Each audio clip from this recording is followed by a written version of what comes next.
The movie opens in Free City, a virtual world in a video game where players can take part in action-packed missions like spy jobs or bank robberies. The biggest players are the ones who wear sunglasses, as it gives them an advantage over the other characters, and they can do anything they want. Among the many non-player characters, or NPC, is Guy, a bank teller who enjoys his mundane lifestyle and has a goldfish for a pet. He works with his best friend, a security guard named Buddy, and they always have to play the part of helpless bank employees when they get robbed. Every morning, Guy starts his day with the most delicious coffee in the world at coffee shop, and his usual greeting to the other characters to have a great day and not a good day. Elsewhere in Free City, a sunglasses character named Molotov Girl meets a player in a basement. She interrogates him for information on an artifact she's searching for. The player tells her but asks what she intends to do with it. When she is about to leave, she shoots him, saying she hates being questioned. Afterward, while Guy and Buddy walk home that day after work, Guy comments on the sneakers one of the robbers who robbed them was wearing. They come across Molotov Girl on their way, and Guy hears Mariah Carey's Fantasy playing as Molotov Girl walks past them. He comments on the song, which surprises her because she is used to hearing all the stock phrases each NPC has to say. Wow, life in the big city. Ain't nothing like it. Looks like rain. Has anyone seen my house? Guy becomes smitten and calls Molotov Girl his dream girl.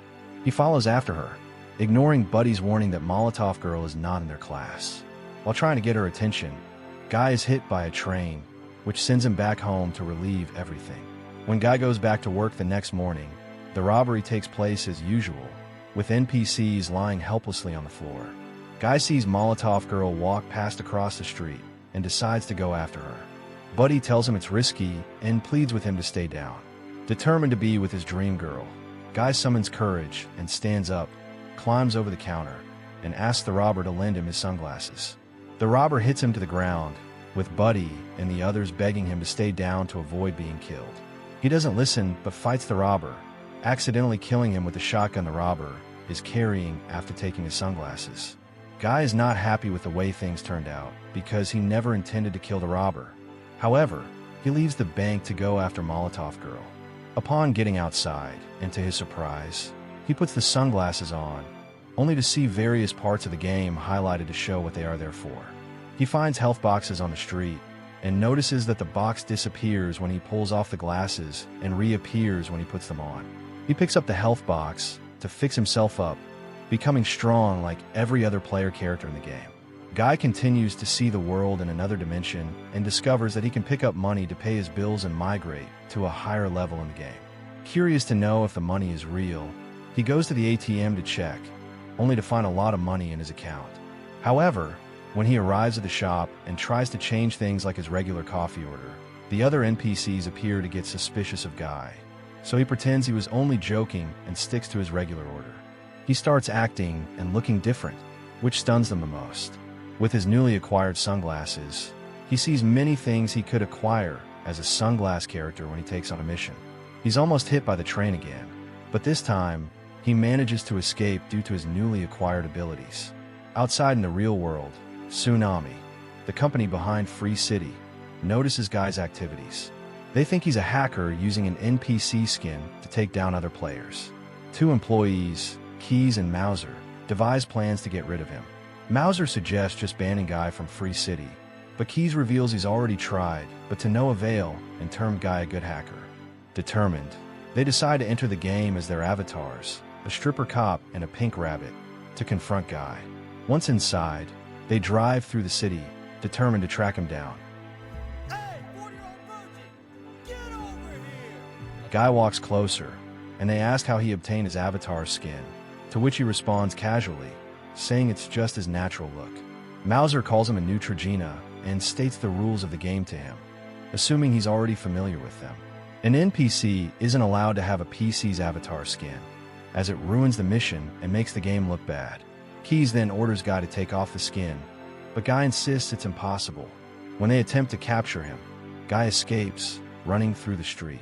They chase after him and arrive at a building under construction, where Guy hides to take cover. They shoot at him, but Guy continues to take cover behind the walls. Suddenly, he discovers he's wearing limited edition sneakers that grant him exceptional jumping abilities. Excited, Guy activates the sneakers but crashes into the walls because of his inexperience. With his pursuers nearing, he takes one final leap and jumps to the top of the building. Exhausted, the sneakers were, indicating he's used up his jump capabilities. Keyes and Mauser spot him and tell him to surrender. In a desperate bid to escape, Guy jumps off the building from a very high level and attempts to grab a wrecking ball, but misses, plummeting downwards. He manages to save himself with a bubble suit, but Keyes and Mauser quickly track him down and kill his avatar, believing they've eliminated the hacker for good. Outside in the real world, Keyes reveals that he checked the server and noticed that the number of players online didn't change, even after killing Guy. Mauser dismisses it as a glitch, but Keyes suggests they talk to Antoine about the anomaly. Mauser hesitates, fearing Antoine will be too distracted by the upcoming launch of Free City 2 to listen. Moreover, he worries that Antoine will view their failure to prevent the hack as unprofessional. The scene cuts to an interview at the Seattle Indie Games Convention, where Keyes and Millie are being interviewed. The two are revealed to be the original masterminds behind Free City before Antoine hijacked their code and transformed the game into a soulless franchise. Millie praises Keyes as a genius, but Keyes humbly deflects the compliment and thinks it should be the other way around, insisting that Millie is the true genius. He reveals that Millie single-handedly built the game's AI engine from scratch, which is a testament to her exceptional skill and talent.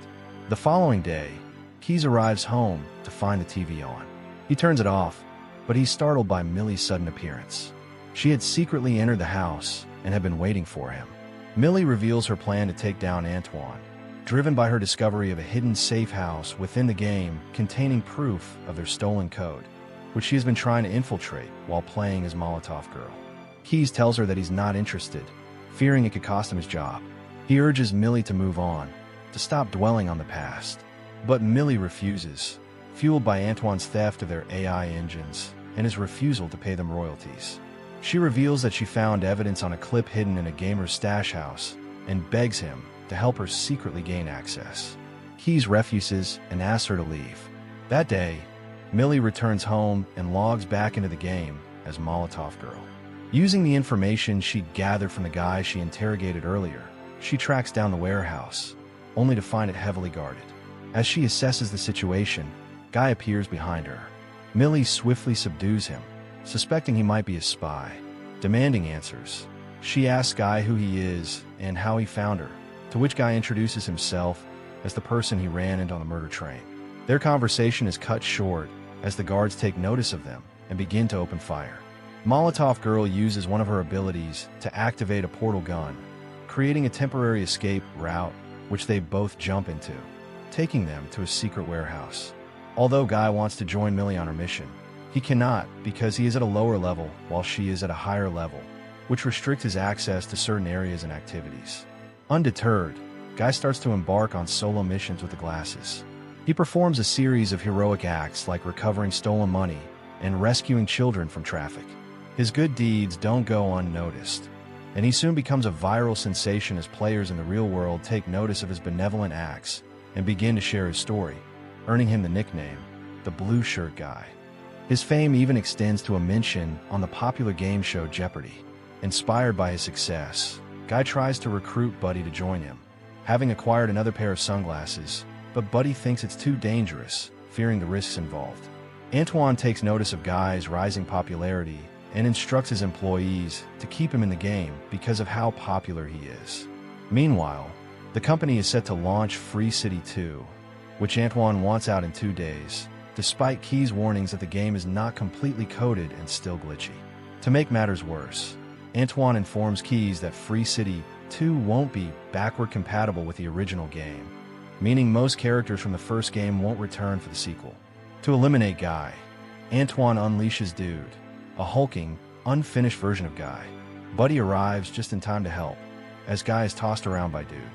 Buddy grabs a pair of sunglasses and throws them to Guy, who discovers he can summon iconic items like Captain America's shield, the Hulk's fist, and a lightsaber. Chris Evans, watching from a nearby cafe in the real world, is astonished by the shield's appearance. Despite his newfound abilities, Guy struggles against Dude until he cleverly puts the sunglasses on him, making him see the world through new eyes as he does. Seizing the opportunity, Guy and Buddy start running towards the island. Antoine, enraged, takes Mauser to the server room, where he now plans to erase Free City. Mauser stops helping Antoine due to his loyalty to Keys, so Antoine begins smashing everything with an axe, causing the city environment to be deleted. The bridge is being deleted too, and Buddy doesn't make it far until he is also deleted. Before being erased, he thanks Guy for inspiring him, as he's had the best day of his life.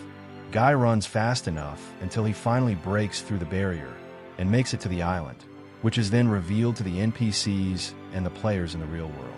Meanwhile, Millie makes it to the almost destroyed server room and makes a deal with Antoine to let her have the code to the game while he can keep the Free City name for future sequels and spin-offs.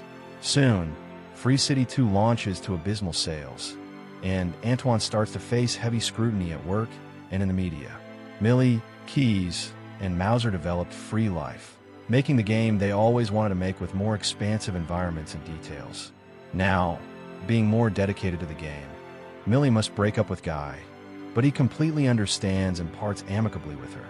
Millie then watches a video playback of Keys describing that Guy's character was always going to fall in love with Molotov Girl because he created the algorithm for his attraction to her based on Keys' love for Millie. She realizes this and goes to catch him in town, where they share a kiss.